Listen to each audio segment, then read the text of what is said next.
Helping verb क्या लग जाएगा हैज। The servant has. अब क्या करता है, क्रिया का तीसरा रूप। क्रिया खोजिए क्या है, ला। ला मतलब लाना। लाना की इंग्लिश ब्रिंग। ब्रिंग क्रिया का पहला रूप हुआ, तो इसका दूसरा रूप क्या हो जाएगा, ब्रॉट। BROUGHT brought. और तीसरा रूप भी क्या हो जाएगा, ब्रॉट। BROUGHT brought. इस प्रकार से क्या हमने देखा, ब्रिंग क्रिया का पहला रूप है, इसका दूसरा रूप हो गया ब्रॉट और तीसरा रूप हो गया brought. The servant has brought.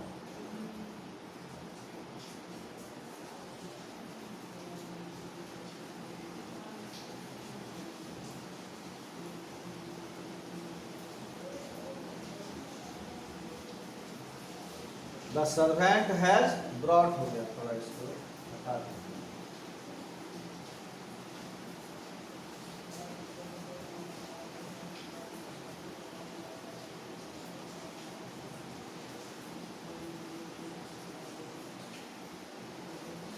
The servant has brought. अब क्या इसका मतलब हुआ, द सर्वेंट हैज ब्रॉट मतलब नौकर ला चुका है। क्या ला चुका है, यहां देखिए, तो पानी। तो पानी जो है लास्ट में जब हम लिखेंगे वो क्या हो जाएगा, ऑब्जेक्ट। हम सबको पता है किसी भी इंग्लिश में किसी भी वाक्य का पहला वर्ड जो होता है वो सब्जेक्ट कहलाता है, और इंग्लिश के किसी भी वाक्य का जो लास्ट वर्ड होता है इंग्लिश में वो क्या कहलाता है, ऑब्जेक्ट यानी कर्म। तो यहाँ हमने लिख दिया द सर्वेंट हैज ब्रॉट, नौकर ला चुका है या नौकर ने लाया है। क्या लाया है या क्या ला चुका है, तो पानी। क्या ला चुका है, पानी। तो पानी की इंग्लिश क्या होती है, वाटर।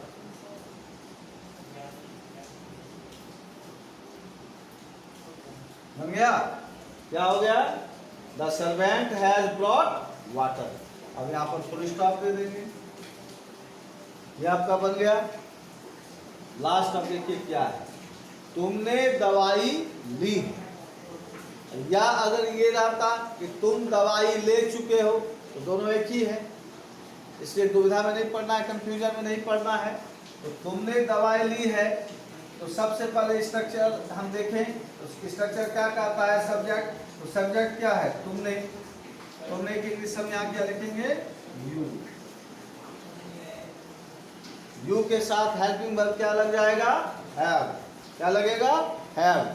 तो आप देखिए यू क्यों हैव लगेगा, यहाँ रूल क्या कहता है कि सेकेंड पर्सन यू, यानी कि यू को हम कौन पर्सन कहते हैं, सेकेंड पर्सन।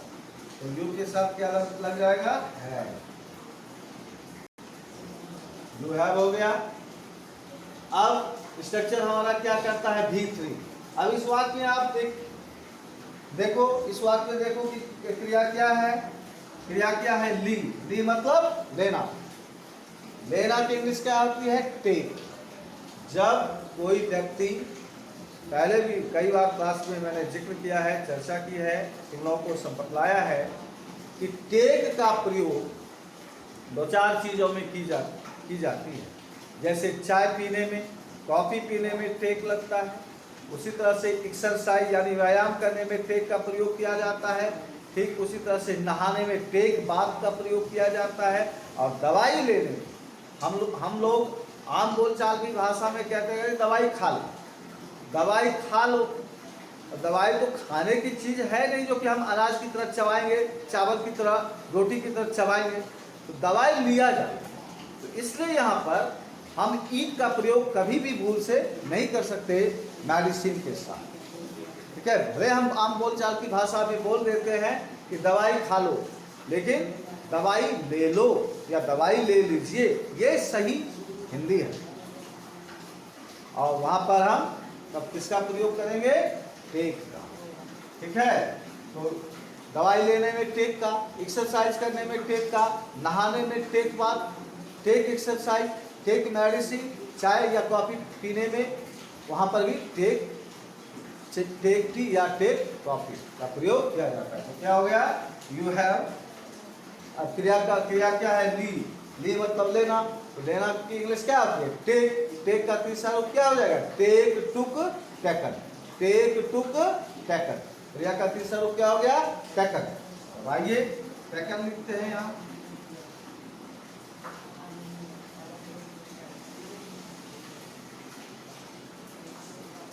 क्या हो गया? यू हैव टेकन, तुम ले चुके हो या तुमने ले ली है। क्या ले ली है? दवाई।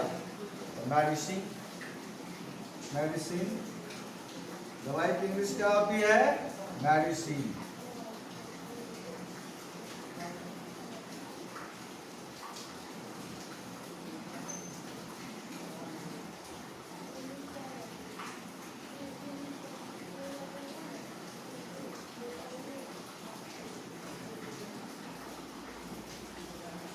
क्या हो गया? You have taken medicine. समझ में आया? इस तरह से हम प्रेजेंट परफेक्ट टेंस को डिफाइन करते हैं, उसे फॉलो करते हैं उसके स्ट्रक्चर को, और छोटे से छोटे वाक्य या बड़े लॉन्ग से लॉन्ग सेंटेंसेस, बड़े से बड़े वाक्यों को हम इसी स्ट्रक्चर के आधार पर बना सकते हैं। लेकिन बार बार मैं कहता हूँ कि if you want to improve your English language, then you have more and more vocabularies, English words stocks. तभी जाकर के अगर वर्ड्स स्टॉक ज़्यादा रहेंगे, तभी जाकर के किसी भी लंबे से लंबे वाक्यों को हम हिंदी से इंग्लिश में ट्रांसलेट कर सकते हैं, या किसी भी चीज़ को इंग्लिश में पढ़ करके उसे अपनी भाषा में ऑन लैंग्वेज में लिख सकते हैं। लेकिन ये तभी संभव होगा जब आपके पास ज़्यादा से ज़्यादा वर्ड्स स्टॉक होंगे। तो इंग्लिश को इम्प्रूव करने के लिए, अच्छा करने के लिए हमेशा वर्ड्स स्टॉक यानी कि हमारी जो वर्ड्स कैपेसिटी है उसको इम्प्रूव करना है, बढ़ाना है, ताकि कहीं प्रॉब्लम नहीं हो। और कई बार क्लास में भी जो चीज़ मैं लिखाता हूँ सबके डिफिकल्ट वर्ड्स को मैं लिखाता हूँ। उसके अलावे जब ट्रांसलेशन हम लोग सीखते हैं, ट्रांसलेशन से टेंस सीखते हैं, उसमें जो ट्रांसलेशन दिए जाते हैं बनाने के लिए, उसके भी डिफिकल्ट वर्ड्स को मैं बाद में लिखाता हूँ। इस तरह से अगर उन डिफिकल्ट वर्ड्स को याद करते जाओगे, मेमोरी में रखोगे, सेंटेंस में यूज़ करोगे, बोलचाल की भाषा में यूज़ करोगे, तो इसे जल्दी भूल नहीं पाओगे और उससे तुम्हारा वर्ड्स स्टॉक इम्प्रूव करेगा, बढ़ेगा। तो ये देख लिया आप, ये प्रेजेंट परफेक्ट टेंस हम लोगों का फिनिश है। अब तुम लोगों को बना करके भेजना है। मैं लिखा रहा हूँ, 10 लिखाऊंगा और 10 बना करके आज नहीं तो कल तक में बना करके भेज देना है। कल हम लोग सीखेंगे नेक्स्ट टेंस सीखेंगे, मतलब प्रेजेंट परफेक्ट के बाद कल हम लोग सीखेंगे प्रेजेंट परफेक्ट कंटिन्यूअस टेंस। इसलिए ध्यान से सुनना है, समझने की कोशिश करना है। अगर कोई प्रॉब्लम हो, कोई परेशानी हो, तो फ़ौरन उसको मैसेज करना है या फ़ोन करके पूछना है, ठीक है? कोई absent, no one will absent, और सभी कोई देख लेंगे। ये मेरा ऑर्डर है। और जिसने नहीं देखा, मुझे तो पता चल ही जाता है, फिर उस वैसे बच्चे के पेरेंट्स को मैं कंप्लेन करूँगा, ठीक है? इसलिए अगर कुछ सीखना है, पढ़ना है, तो जो कहा जाता है उसको फॉलो करो। अदरवाइज टाइम अगर पास करना है तब रहने दो मोबाइल में, मुझे क्या है, मैंने पढ़ा दिया, समझा दिया। अगर ज़्यादा नहीं करोगे तो मैं तुम्हारे पेरेंट्स को 1 बार 2 बार कहूँगा, नहीं मानोगे तो तुम्हारी मर्जी। इसलिए जो कहा जाता है ध्यान से सुनो, उसको समझो और बनाने की कोशिश करो। इसलिए पिछले क्लास में भी जब बतलाया गया था प्रेजेंट इंडेफिनिट टेंस, किसी ने भी बना करके नहीं भेजा। प्रेजेंट इम्परफेक्ट टेंस बतलाया गया था, उसमें भी बनाने के लिए दिया गया, तो किसी ने भी बना करके नहीं भेजा। ये तीसरा टाइम है, तीसरा चांस है। इस बार अगर तुम लोगों ने बनाकर नहीं भेजा तो 100% तुम्हारे पेरेंट्स को कंप्लेन जाएगा और पढ़ाई लिखाई तुम लोगों की छुड़वा दी जाएगी। मोबाइल भी मैं छुड़वा दूंगा, मोबाइल छिनवा लूँगा अगर बना करके नहीं भेजा तो। ये ध्यान रखना। चलो नेक्स्ट राइट डाउन। अब मैं 10 यहाँ बोल रहा हूँ, तुम लोग लिखो, अब बना करके भेजना आज या कल तक में। एनी हाउ मुझे मिल जाना चाहिए।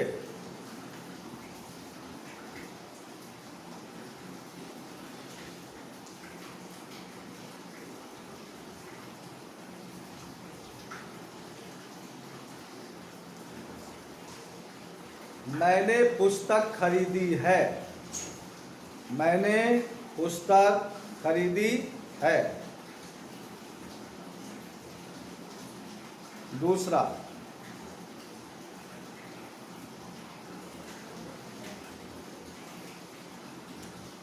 वह लड़का विद्यालय जा चुका है।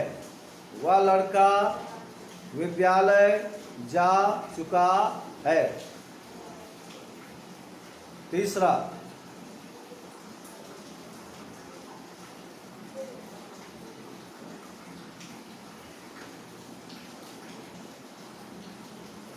लड़के मैदान में क्रिकेट खेल चुके हैं। लड़के मैदान में क्रिकेट खेल चुके हैं। गाय वृक्ष के नीचे, गाय वृक्ष के नीचे घास चर चुकी है। गाय वृक्ष के नीचे घास चर चुकी है। नेक्स्ट,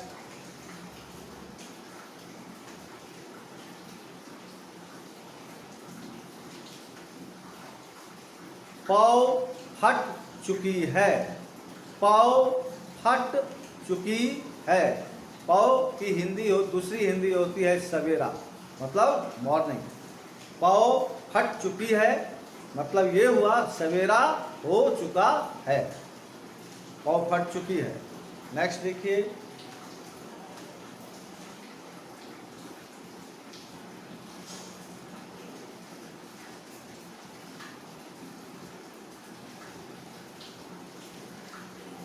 बहुत से लोग मेरे घर पर आए हैं।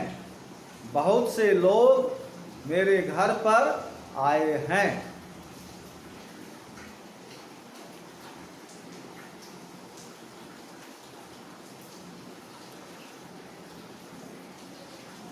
उसकी माँ अभी अभी आई है।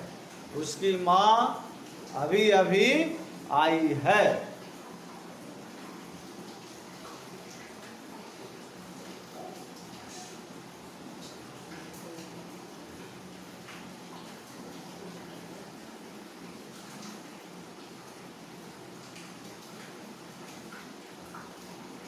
सरकार ने कोरोना को लेकर सख्त कदम उठाए हैं।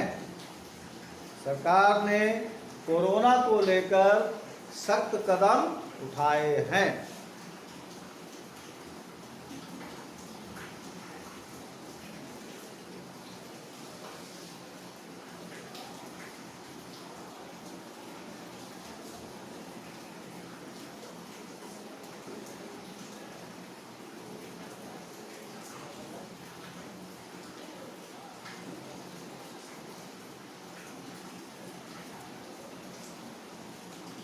सूर्य पश्चिम में अस्त हो चुका है।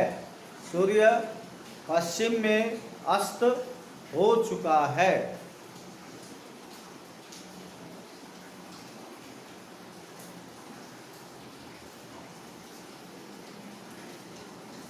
इस वर्ष बिहार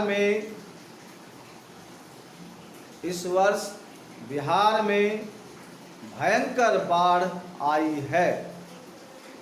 इस वर्ष बिहार में भयंकर बाढ़ आई है।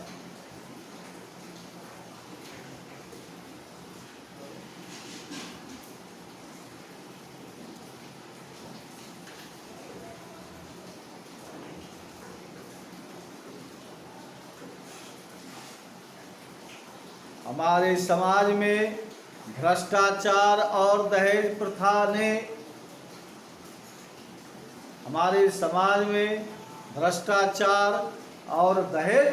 ने गहराई से अपना जड़ जमा लिया है।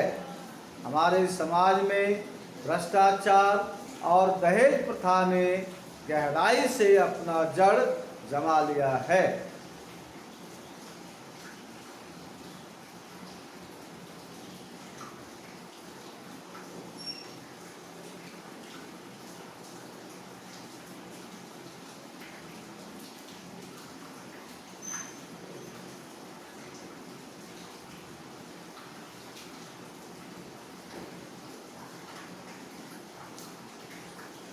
Next right down. शरद ऋतु का आगमन हो चुका है। शरद ऋतु का आगमन हो चुका है।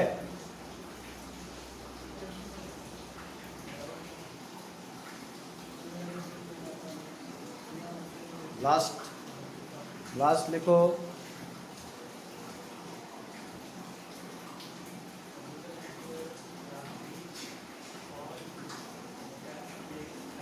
नेहा ने मधुर गीत गाया है।